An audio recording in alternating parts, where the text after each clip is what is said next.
So Dr. Rob, the first question, at the recommendation of my CSAT, I'm going to put this in answer. I forgot. I have to switch it. So hang on.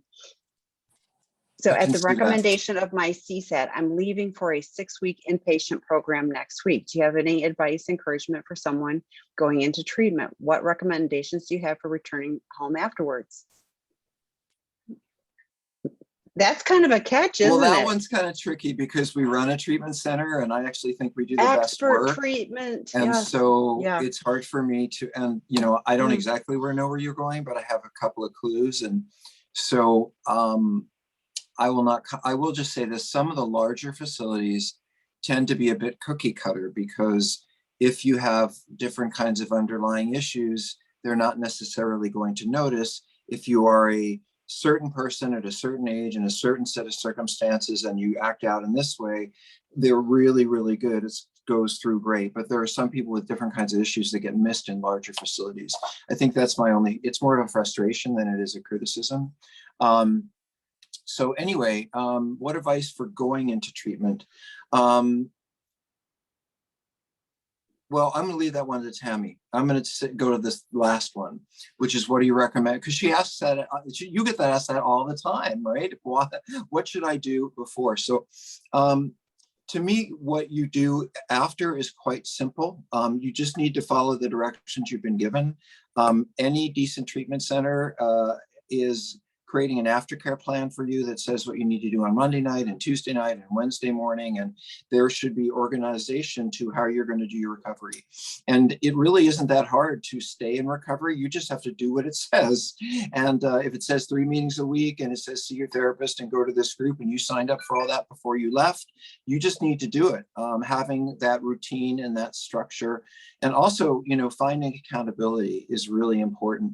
Oftentimes the people that folks go through treatment with, they really bond with, they really get close relationships with. I think that's one of the good things about, I think that's one of the great things about doing small treatment programs is the guys get really bonded in that way.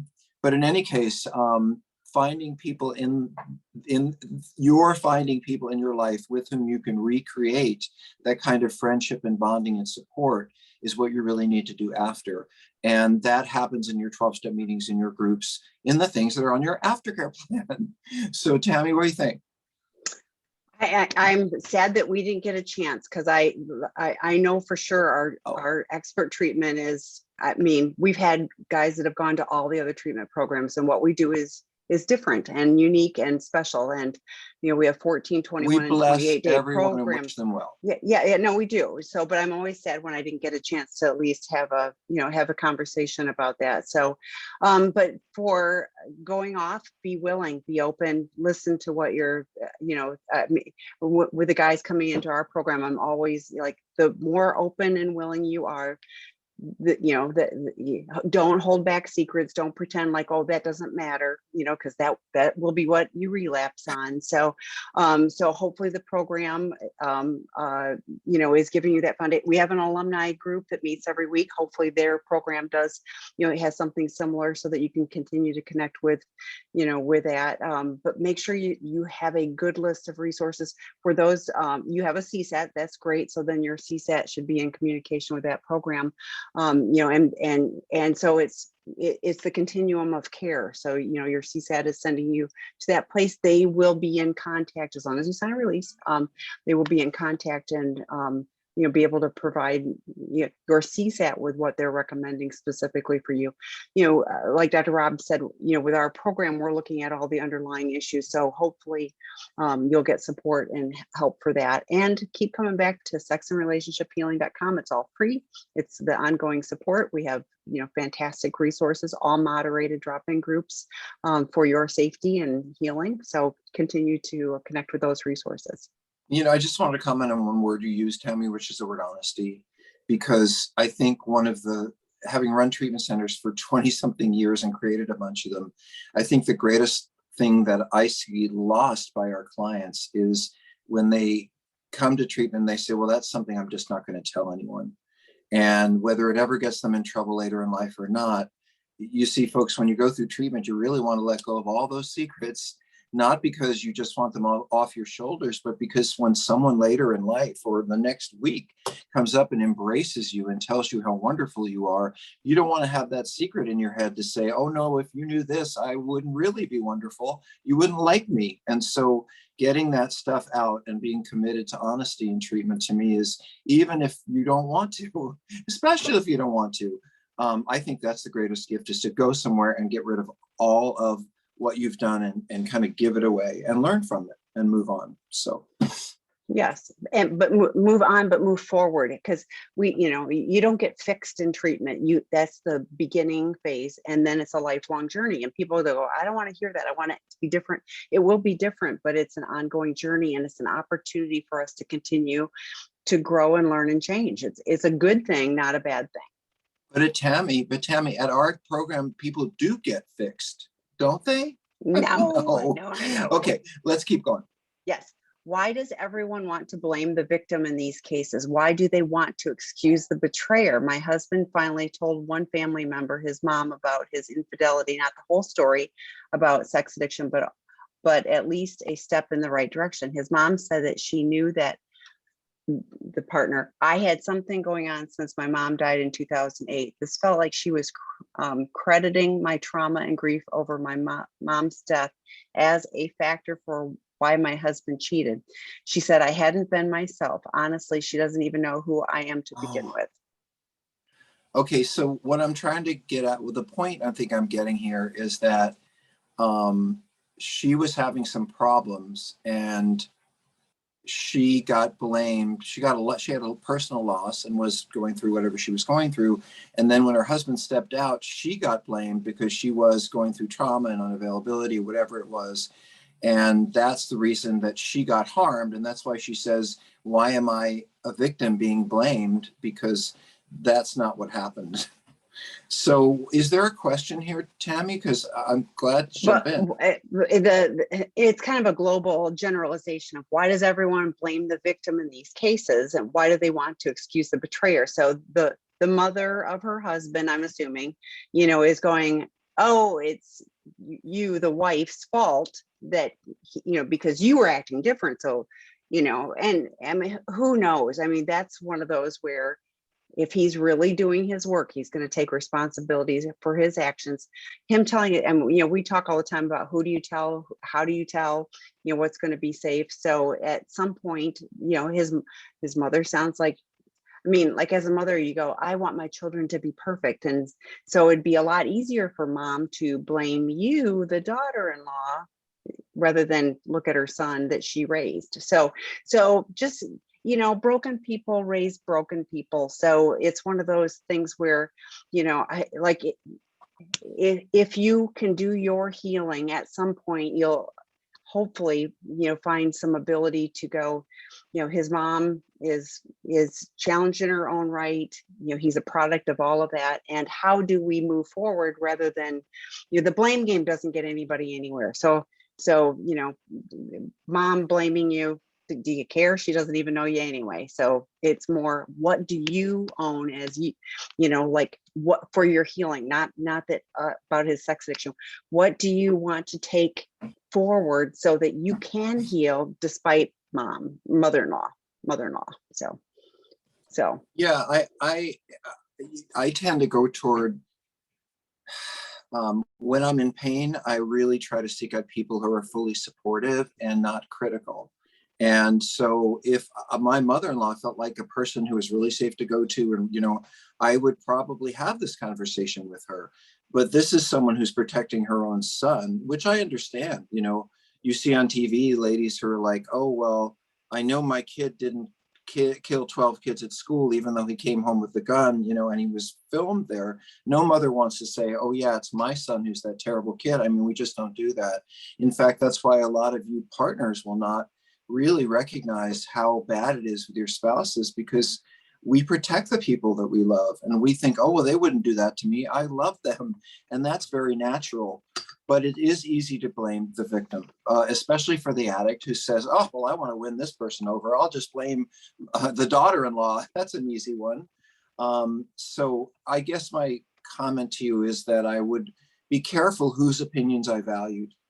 because, you know, if your mother-in-law is not really able to differentiate the lies from the truth, then lean into other people. She's not safe for you. And I would just say, you know, she may never be safe for you. And that's what she's doing as a mother. She's protecting her kid, you know. Yeah, well, and somebody put in the chat mother enmeshment, and that may be, but you know, you know, it was kind of like, oh, it's a step in the right direction that he told his mother, but he minimized it, you know, because it's, you know, so again, and does mom need to know all the details, and what would it change anything? I don't know. What do you need to do right in this moment? I'm glad you're here. What do you need for support for you? You know, you lost your mom. I mean, like, what now you got this betrayal trauma going on. I mean, like, there's a lot. So focus on safe people for you. Don't expect mother-in-law to suddenly, you know, flip the switch and go, oh, now I understand. And, you know, my son has really harmed you. Probably not going to happen, but you know, there are safe people. We have multiple betrayed partner groups on sexandrelationshiphealing.com. Safe people for you to come, you know, share your story and get support from. Okay. Yes, I was like, that's not the right word. Thank you. Pick one. Okay. So my SA husband, sober 2 years, recovery 6 months, has exhibited what I see as infatuation towards me. He wants to hug and kiss me constantly, and it confuses me as to what is happening. Is this some kind of remorse? Is this normal? I want to feel like it's a new normal, but it's also my danger brain won't go offline. Well, I guess what strikes me about this is there's a lot of curiosity, intellectual curiosity about what's going on here. But I don't hear a lot of, I want to do this, I don't want to do this, this is how I feel about it. Do you want to be close to him? Do you want to hug him? Like you say, you're confused. Maybe he's just feeling warmly towards you. Maybe it has nothing to do with recovery. I know that partners, for your own safety, will read into lots of things and look for meaning. But this guy's been in recovery for 2 years. He's got 6 months after a slip. Maybe he's falling. Maybe he's put down all the craziness, is really getting in touch with how important his spouse is to him. I mean, wouldn't that be lovely? You know, it's funny, Tammy, because under other circumstances, if you reverse this whole story, it's like, think of a woman saying, you know, my husband's just been infatuated with me and he wants to hug and kiss me all the time. And it's like we want to have sex. And that sounds wonderful.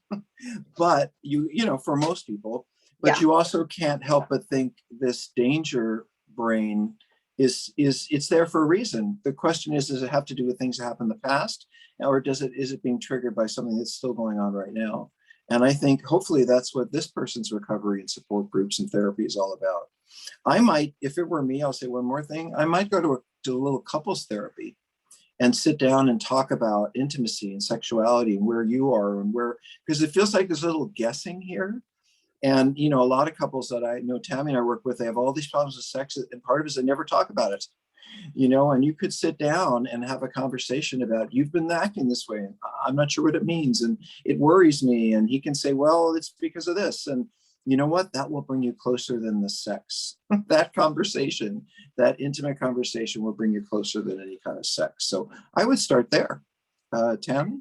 Yeah, and I kind of was thinking, like, we're looking at this in a vacuum, because it's like, you know, he's sober 2 years, recovery 6 months, and now he's acting infatuated with you. What else is he doing? Is he showing up and being truthful, having honest conversations? You know, what, like Dr. Rob wrote, out of the doghouse, you know, what is he doing that is showing you that he is a trustworthy person? Because I have a feeling if you're seeing trustworthiness in other areas, you'll start to feel it in his actions towards you, the hugging and kissing and all of that. If it feels like that is completely out of context because everything else is kind of not working, that, you know, then trust your gut on, you know, on that aspect as well. So I think I love the idea of the couples therapy. We also have the couples healing from betrayal workshop starting again in October, and it's communication, grieving losses together, healthy sexuality. I mean, it's a bunch of good topics. You'll find that on seekingintegrity.com, but that's a 6-week course with Dr. Susie LeBrock, who's a clinical sexologist as well as a sex addiction therapist. She gets codependence. I mean, there's a lot of good stuff with Susie that can help you as a couple, you know, hopefully navigate some of these rough uncharted waters. waters. Yeah. So, okay. Next question. I'm the SA. My spouse and I will experience formal disclosure in a couple of weeks. Assuming I pass a polygraph and the disclosure goes smoothly, what should I be aware of in the weeks immediately afterwards? What have other essays said helped during this time? Well, I would be thinking about now, meaning, because you said in a couple of weeks, and I'm thinking, I can't tell you how it's going to go. It might be a relief by your spouse. It might be rage from your spouse. She may have your car keys ready to throw at you. I don't really know. But what you should be prepared for and preparing for now is who's going to support me in this process after this is over. Who's it going to, I've done a lot of disclosure prep running group therapy for sex addicts, and it takes a lot of support to get that letter not looking like an apology or I'm sorry, I didn't mean to be a sex addict, or so I think working with other people in recovery on your letter or on whatever that's going to be, and not just a therapist, is really helpful. And then going back to those people as this goes forward, you don't have to give the details of your personal life in terms of your wife's experience for you to heavily lean on other guys who've been through disclosure. And you said, what have other sex addicts helped during this time? I hope you're going to lots of meetings and raising your hand and saying, could I get a couple of text notes or whatever, text, email, whatever it is, so that I can touch in and have a little group with some of you done disclosure? I mean, I would say half the people that we work with in treatment have been through disclosure. We're going to do a disclosure group at some point. I know that, just discussing it and all that. But in any case, I really am most concerned with your getting the grounding you need before you and after you do it. And the other reason is that you can't depend on your spouse to lean on if you get out of there and they don't want to talk to you for 2 weeks. And that's going to be hard, considering all that you're going to be feeling after doing disclosure, like guilty and whatever, shameful. So make sure you have the resources to lean on should your partner say, I'm not going to be around for you on various levels for a while. So may I share the aspect of polygraph that we heard last week at the meeting we were in? You can share anything you want, Tammy. Okay. So I've not been a big fan of polygraphs. Unfortunately, I've heard too many that have gone wrong in both directions, where somebody, I mean, like we've had there's been paid off the polygrapher. We've had, they've just been done poorly, and somebody who was really telling the truth, was accused of not, and somebody who wasn't telling the truth, passed. So there's a lot of stuff.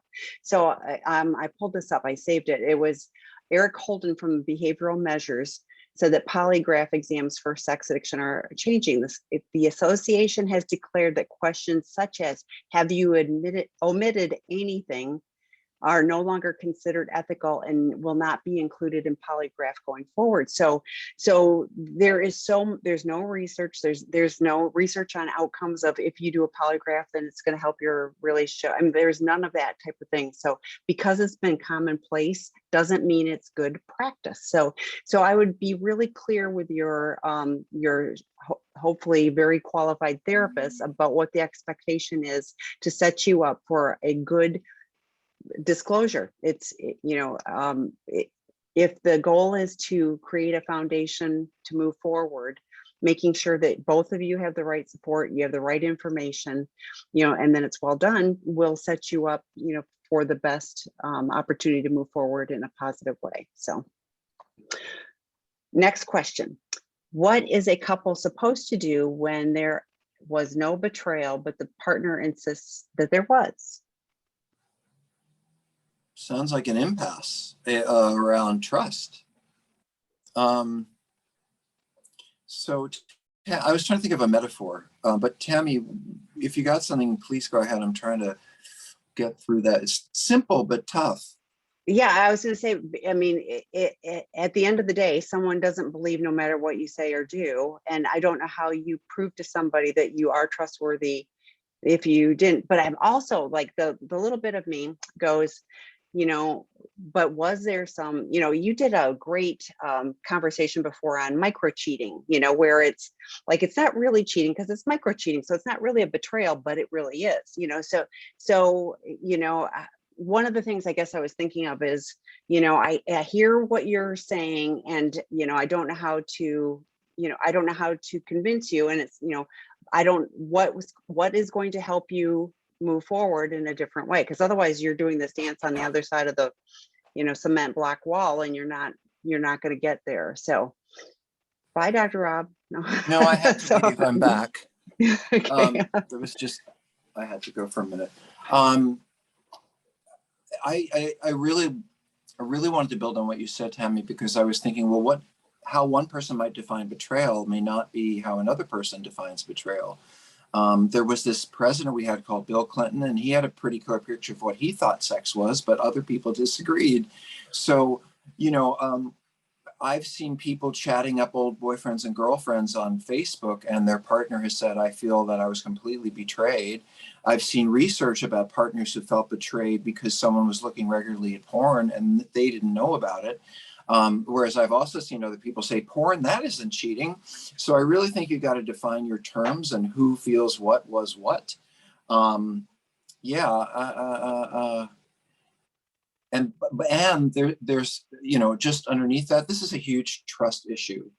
Not just whether was or betrayal or not, but will I believe you or not in a bigger way. And I don't know. Usually when people cheat, they lie about it. So I'm not sure I can help you with this one.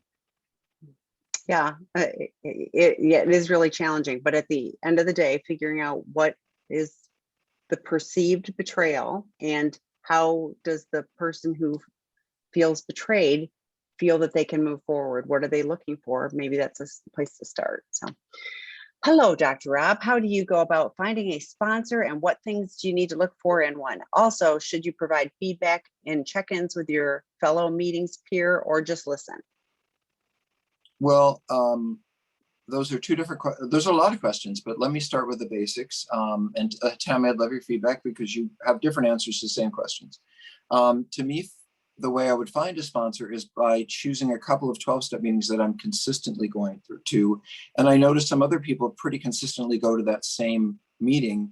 And that's not just because I want to scan anyone in the room. It's also, I want to be hanging out with somebody who goes to the same thing I do at the same time. And then I'm listening for people who have things that I want, is the way we say it. In other words, are they role models?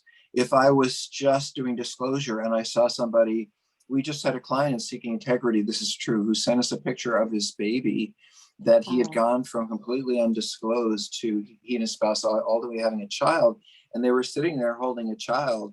And I thought, you know, I don't know what I thought. I don't know why I brought that up.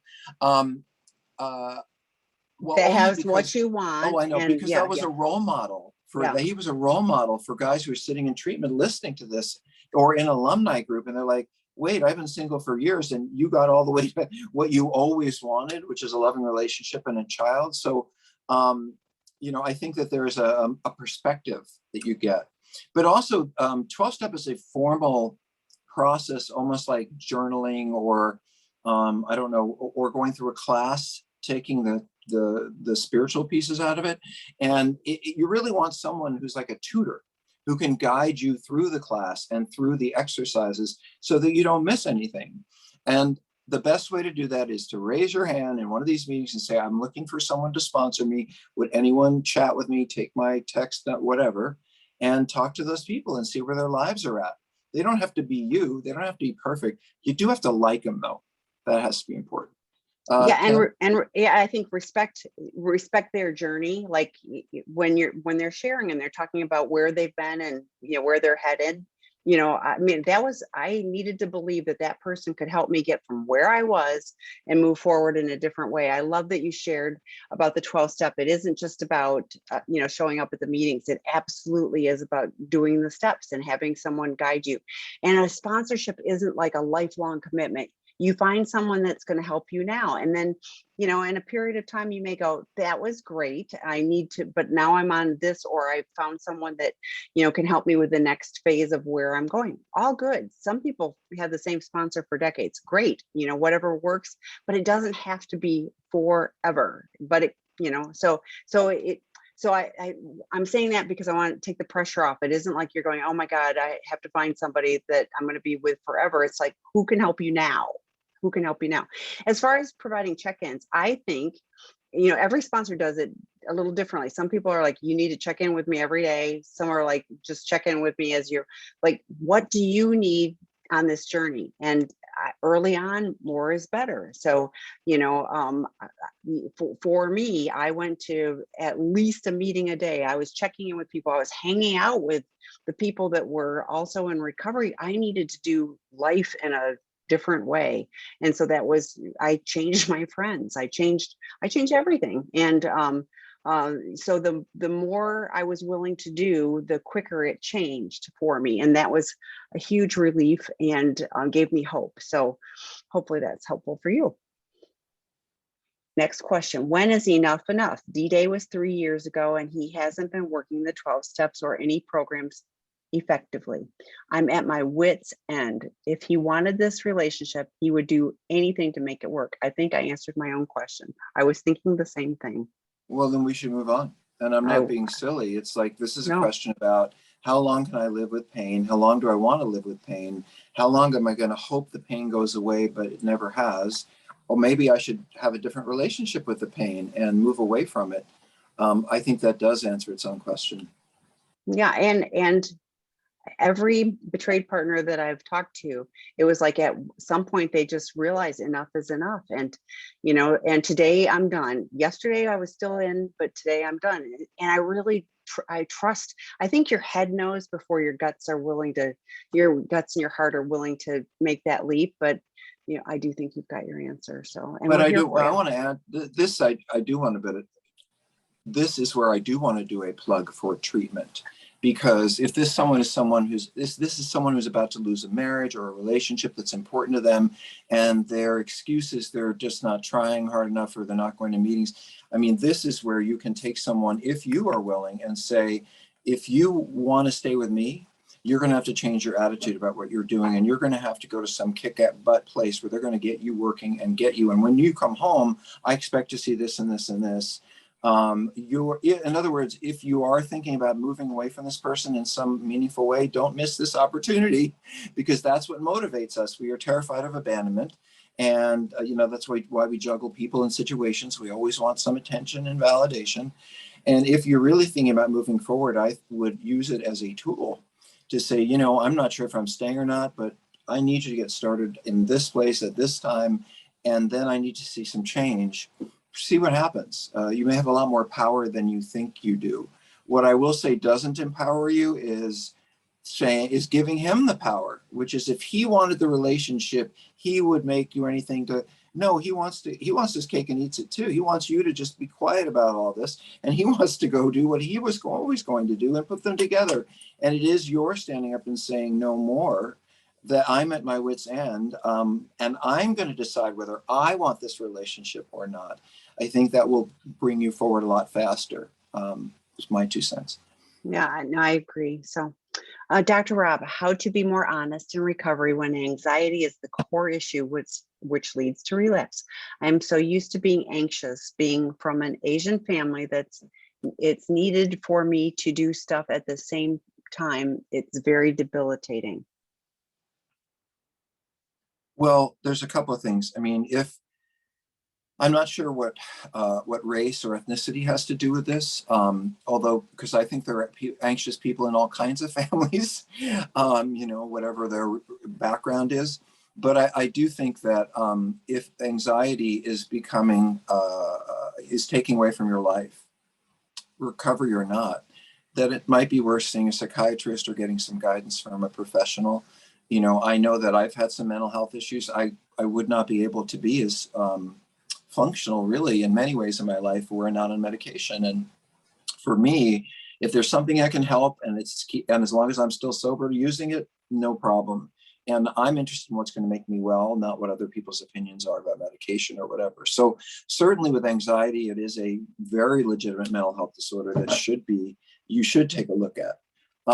The only other thing I want to say about anxiety is the only thing that I have learned about it personally, because I've been through this over and over again, and it's like teaching yourself the same lesson, which is, for me, doing the thing I'm anxious about, let's say going to dinner with someone I don't like, is never as hard as thinking about it.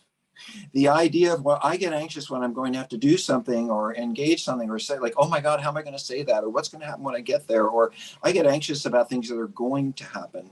The truth is, when they're happening, they're never as hard as they are when I'm thinking about them. So I would suggest one of the things to work on is just doing more, thinking less, because the more you think about you want to do something, the more anxious you're going to get. Was there a trying question? Blah, blah, blah. Nope, I'm done. No, so, and I think getting professional help, but from someone who understands addiction, because you want the right professional to evaluate you, but I think that that's a really good thing, and what I've learned in recovery is everything is temporary. So like Dr. Rob was sharing, being anxious about going out to dinner with the person, well, you go out to dinner with the person and then that's done. So it's one of those things where, a lot of things, if I'm doing some grounding work, I can take my anxiety down a couple notches. And that gives me enough bandwidth to be able to do things differently, but absolutely getting tested. I can't imagine how much anxiety you have about the relapsing too, that I have a feeling adds to your guilt and shame and everything else, and some anxiety. So getting off that merry-go-round would be, I think, useful. We have a work group starting. It's not treatment or therapy, but we have a work group that starts on Wednesday, September 1st. That is the Sex and Porn Addiction 101 Level 1. That's been a really solid component for guys to get a foundation, understand what a 3-circle plan is. If you need your 3-circle plan tweaked a little bit because it's not completely working for you, but they're getting some really good information. So check that out on seekingintegrity.com. So. Okay, next question. So it's a male SA and a female partner had discovery 10 months ago. My SA and I both started 12-step groups and seeing a CSAT 4 months later. So 6 months ago now, we have been through the formal disclosure, impact letter, and amends, and I have just learned the formal disclosure was not complete and likely not accurate in many ways. My essay says he's been sexually sober since discovery 10 months ago. I've put in a boundary of no contact due to dishonesty. Any suggestion of where to go from here? There's a lot there, so Tami, feel free to jump in. It sounds like they've done a lot of good work, I will say that, but then it's very disappointing. We have this happen certainly in treatment where somebody left and kept a secret, or they do this, they're not entirely honest with a spouse at these moments, which are really key to moving forward in recovery, like letting it go with your spouse or being completely honest with a treatment group. So he may be sexually sober, he or she, but I wouldn't be safe. Like, I wouldn't feel safe. And if the goal is to build trust and safety and intimacy, and you're finding out that there's been lying at a moment when you were most expecting the truth, this is not good. And it's like starting all the way at the beginning. I don't exactly know what it means by the formal disclosure is not complete and likely not accurate, because I do know that many spouses are fearful that what they heard isn't true, and that's why they want polygraphs. What do you think that means, Tami? Oh, there's new behaviors. Oh, new behaviors. Oh, yeah. Well, then there's that.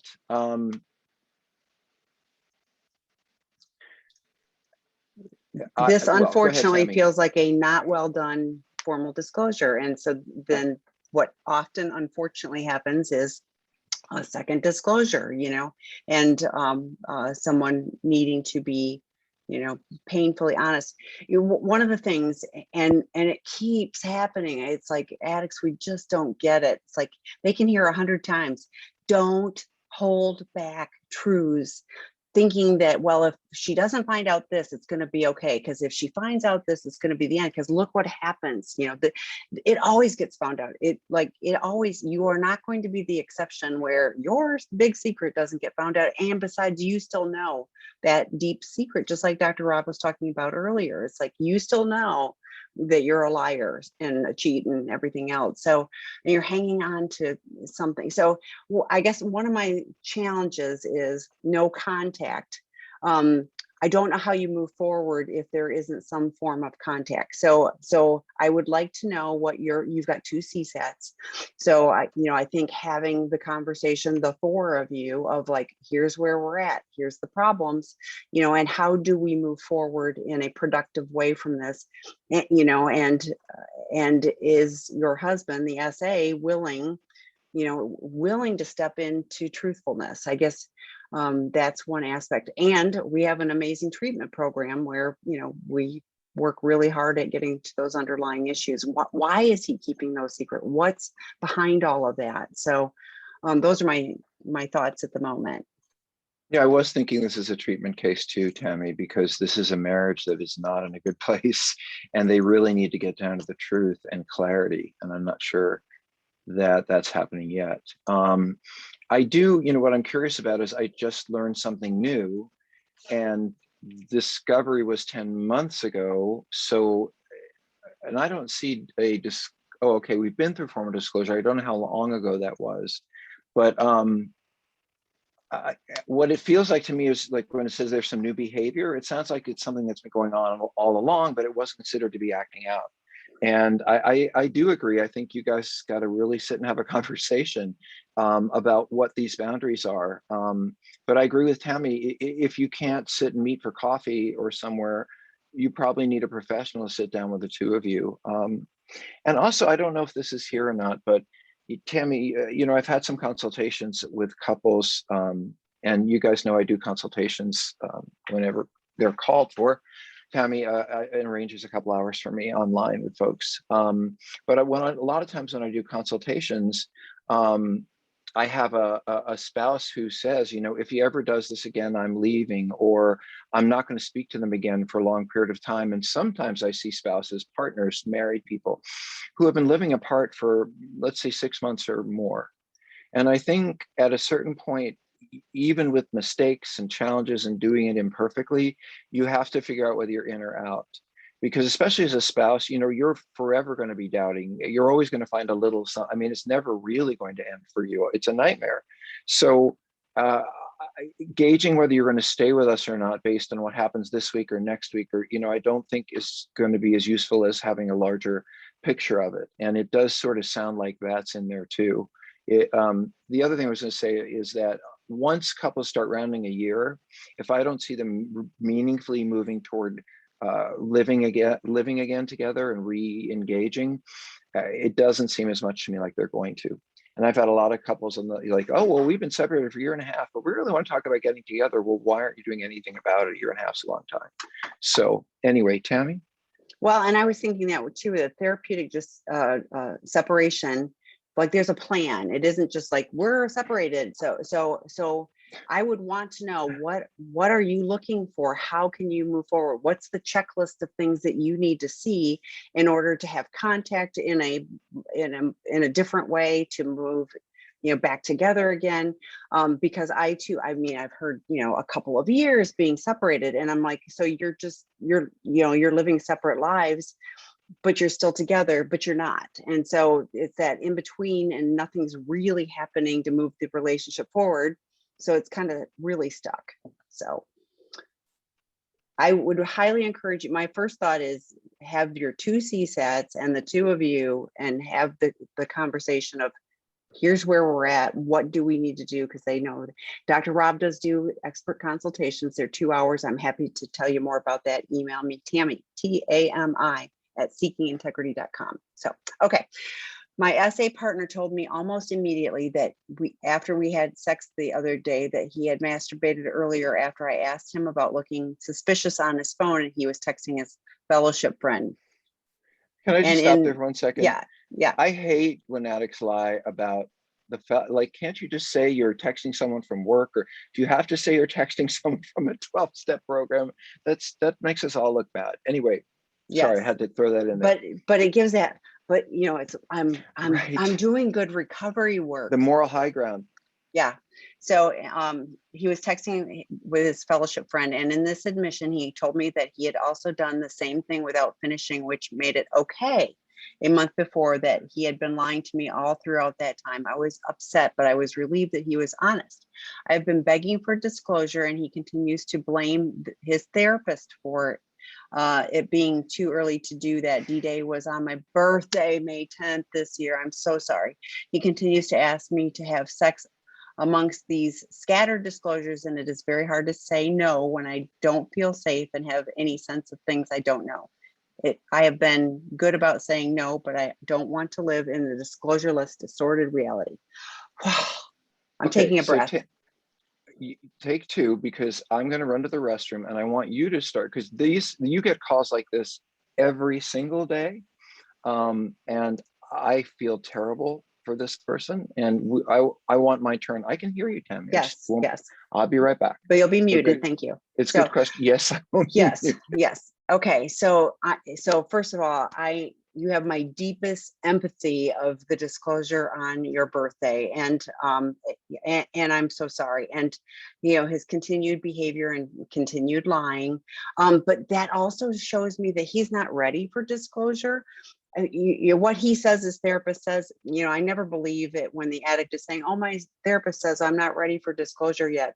Call his therapist and say, what is the plan? If you have, I hope, a codependent aligned therapist, your therapist and his therapist can have the conversation, like, what is the plan? And I think that that's fair.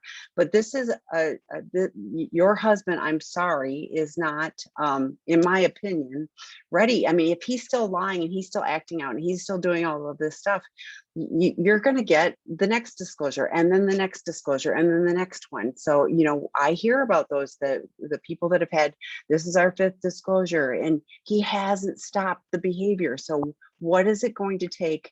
And with all due respect, and I know May was, terribly difficult, and it feels like forever ago, but what has he been doing since May to be on a different journey? And yes, I hear that he's got a fellowship friend. Great, but if that's all he's doing is texting and masturbating with his fellowship friend, what's his qualified therapist? And I hope this person really understands sex addiction. How many meetings a week is he going to? Ideally 1 a day. Is he talking to his sponsor every day? What is he doing? What step is he on? That's the kind of stuff that, has he been in our work groups? That's the foundation pieces. What is his 3-circle plan? You should know what it is, So it's one of those things where I suspect, he's just going, oh, I'm doing really good, we should have sex. And he's not really doing that good. But you getting a disclosure before he's ready to be honest, unfortunately, it'll just be the, disclosure cycle. Well, I just, thanks for talking about staggered disclosure, because I think that's one of the greatest spouse's nightmares, is I can just never get to the truth. Like, just let me know what's going on and don't let me run into something I wasn't expecting. So I agree with you that that's a nightmare. And I don't think the addicts realize how much that hurts, because we are at the other end saying, well, as long as they don't find this out, as long as they don't find that out. And we think we're actually doing ourselves, well, we think we're doing you a favor by not letting you know the worst parts, but actually we're trying to get ourselves off the hook by not having to tell you anything. But either way, it's a nightmare for you. And so when you say that, what did you say there? You said he'd done the same, without finishing. Okay, without finishing does not make it okay. That's like, I've heard from guys who went to sex workers or prostitutes, and they said, it's not sex as long as I don't kiss them, and stuff like that. And it's like, you don't get to make arbitrary rules about whether you orgasm or not means you had sex or you didn't. That's like what you do in 9th grade. Okay. So this is a big lie, what he's saying to himself or what he's trying to tell you. I would not be that relieved that he was honest, a month after whatever he did. And I would wonder why he had felt he had to be honest a month after, as opposed to a few days later. I don't feel, so just to say it from a felt sense, I don't like your letter. It makes me feel really uncomfortable and like you were not safe. May 10th, June, July, I have to count on my fingers. June, July, August. Okay, that's over 3 months. Why don't you have a date for disclosure? And what is the therapist? I don't know how much you said to me. I think I heard you, and how much have you been involved with a therapist? Have you visited the therapist? Have you called the therapist? Have you heard your side of the story? This isn't like, we addiction therapists are not doing like deep psychiatric analytic work where no one can know anything except us and the client. You're welcome to call us and say, I'm worried that my spouse is doing this. I didn't hear about that. Even if we don't have a release to talk to you, you or your spouse hasn't given us ability to talk, you can still call us and leave messages. And I would say if there's an addiction specialist, especially CSAT, who says bad things about you because you're calling us once in a while, they don't understand that you are a great reporter and supporter of this situation.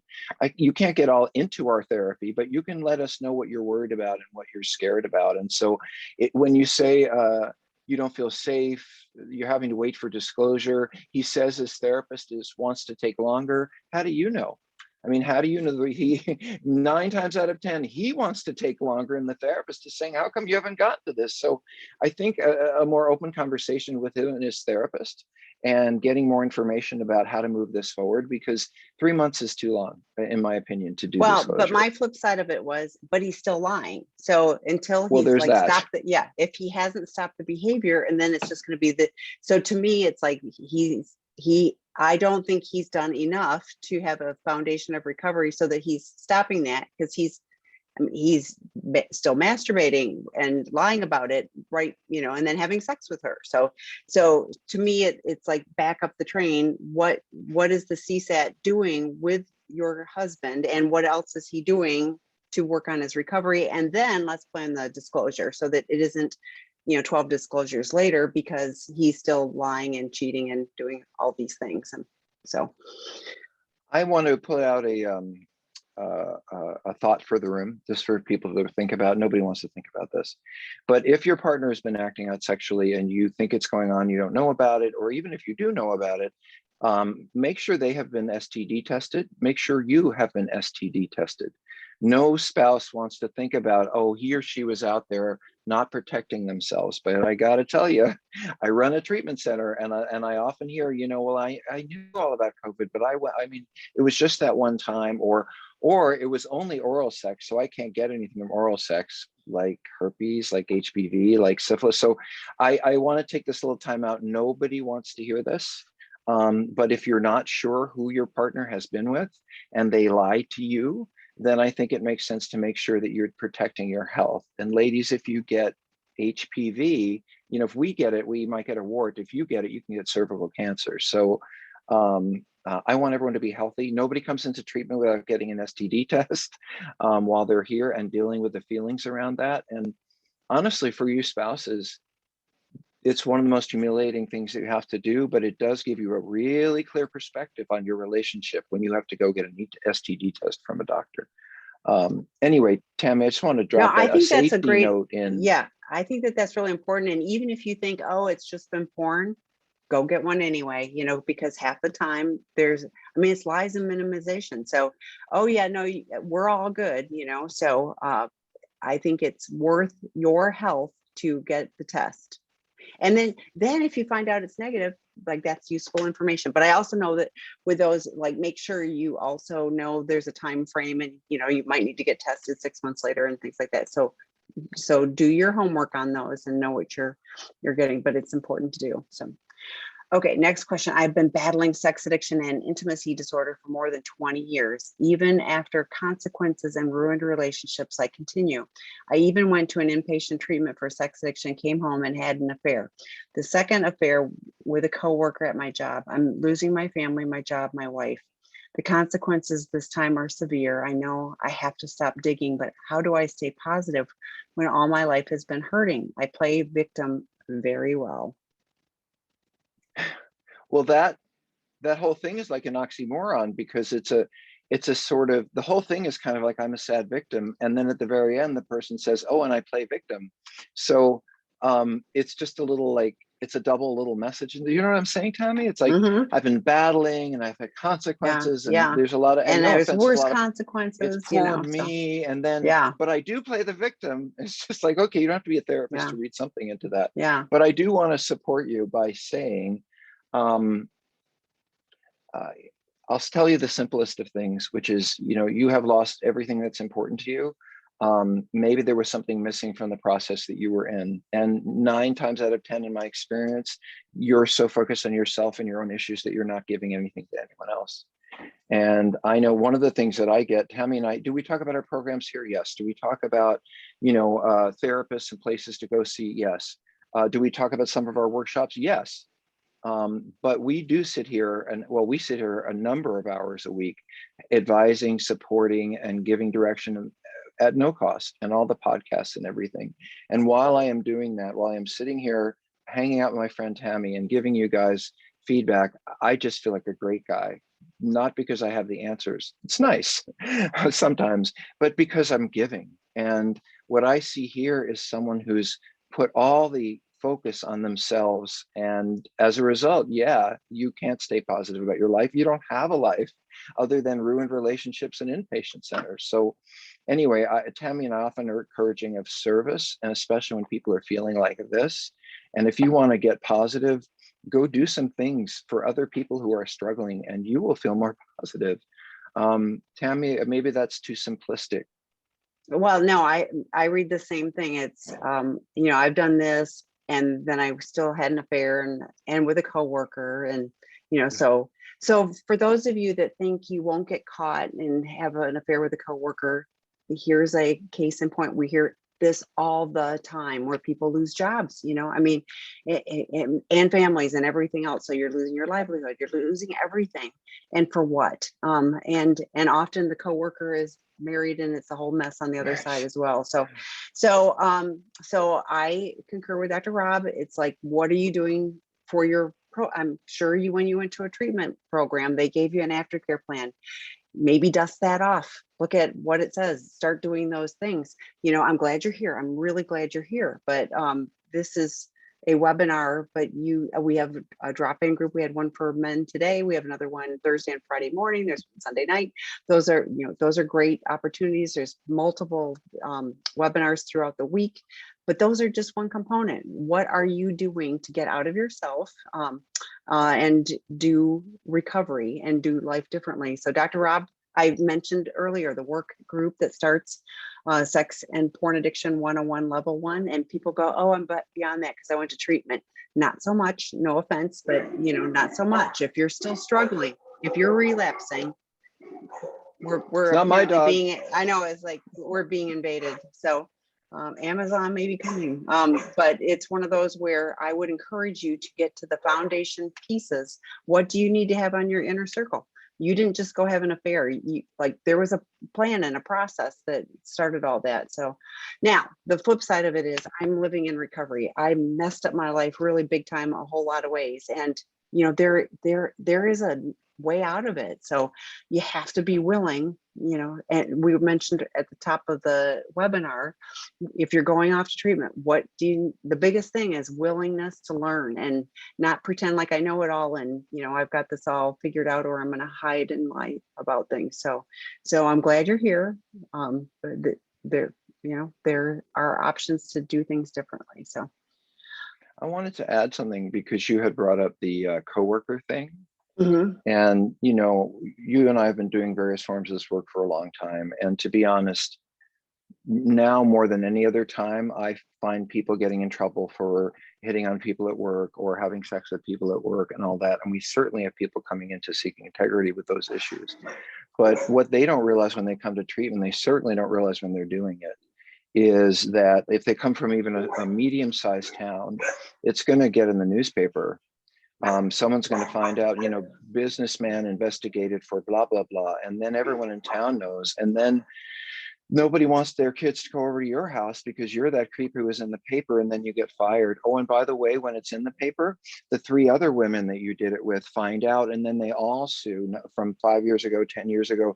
I think so many men in my experience underestimate the power that they give away. Women too, and they do act out at work, but much more often men, the power they give away. They give this person the keys to their life, just because they want to pinch someone's butt and screw someone in a back office. And yet this is what we deal with every day. And it's so sad when people, oh, and by the way, Tammy, the licensed people, you get how many doctors and optometrists, have been with their nurses and their staff, and they're in the same boat, only they can lose a license because if you have sex with a And coworker, yeah. you can get, and then there's malpractice. So anyway, I think crossing professional boundaries is one of the most challenging things that I enjoy working with. Actually, I really, really like working with those people.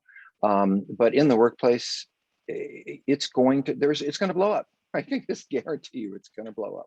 Anyway, Tami, we've got time for just one more, maybe? Yeah, we'll see, maybe one or two. So hi, Dr. Robin. Tami, thanks for the time. I am 1 week into looking at myself in the mirror and acknowledging that I have an addiction problem, trying to sift through all the information and resources available online. I'm not religious at all. I certainly see the benefit of 12-step programs. Many seem to have a heavy religious message. Can you recommend a 12-step program? There are some, like Celebrate Recovery is specifically religious, but a 12-step program is not allied with any sect, denomination, religious organization. They have zero affiliation. So if you go to a particular group and they're talking religious, they're spiritual, that's a whole different thing. And if you don't think you have a higher power, trust me, your addiction was your higher power because you did whatever it told you to do. And we have to learn to do things differently, but there are some specific programs, like I said, Celebrate Recovery always comes to mind because that one is a Christian focused group, but the rest of them, it's higher power, God of your understanding, whatever affiliation, but you're struggling and there's help in 12-step. So go try SA, SAA, SLAA, PA, all, on the resource page on sex and relationship healing.com. It's up there. I typed it in. Oh, you did? Good for you. I did. It's one, and the 12-step programs that I work. Yeah. There's a whole bunch of, and don't just go to one meeting, go to a bunch of them of the same kind because they all have their own personality. So. Yeah, I wanted to just go the other way because I'm not religious, although I'm very spiritually connected, and I can just tell you what God means to me, and this may help you because that G word is certainly in there, and I think there's a reason for everyone to have that word in their literature. First of all, I do not believe the 12-step programs are heavily religious. I have never, I've been to some places in perhaps more rural or conservative areas where people do bring a lot of religious tones into meetings, but if you start talking about real religions with names and stuff, you're going to get kicked out of that meeting. They do reference God, and I think that is a God of your own understanding. And to me, honestly, God is present when we are among other human beings seeking to heal. And that's, to me, when I'm at a 12-step meeting or in a therapy group, or when I go to work and I'm sitting around with people and we're all trying to help other people, that's all. And you know what, when I sit with someone and I actually help them, like, what could be more amazing than that? So I don't need, as a someone who doesn't have that perspective, to be going to church. I don't have to be praying to a particular or involved in a particular belief system to go to 12-step programs. I do have to believe something. And for me, that something's greater than me. And I truly believe that the power of people coming together to create healing is a much greater power than I am by myself. And that's enough. I just got to believe that I'm not in charge and that there's more to all of this than just me and what I want. So I really encourage you. One more thing is that we say in 12-step programs, take what you like and leave the rest. There are certainly restaurants I go to and I love 90% of what they serve, but that other stuff, usually it's bok choy. I just push it right to the side because I just don't get into bok choy. But I love the restaurants, but I don't eat that part. And there you can take in 99% of what's at the meetings, and that 1% you don't like, don't pay attention to that part. Take the good. And Tami, do you? Well, and I was thinking the exact same thing. Take what you need and leave the rest, and that's true of what we do. I mean, everything. It's like, what is useful for me in today? Sometimes when I go to a meeting, there's a few that are personalities at the meetings, and, like, I want to do the physical eye roll, and I just go, no, I'm going to have gratitude today. I'm just going to, what can I learn from that person? Sometimes it's patience for me, and that's always my big challenge, but I can always learn something. And as long as I'm willing, I can learn and grow. So that's what I want. So We are out of time, Dr. Rob. We have more questions, but we'll be back again next week. So come join us. And the Wednesday morning series, Kelly Gunter is on this week with that. We just have a plethora of things. So keep joining sexandrelationshiphealing.com. Bye, everybody. Thank Bye. you. And hey, you seek integrity, guys. I'll see you tomorrow. Have a great evening. Bye.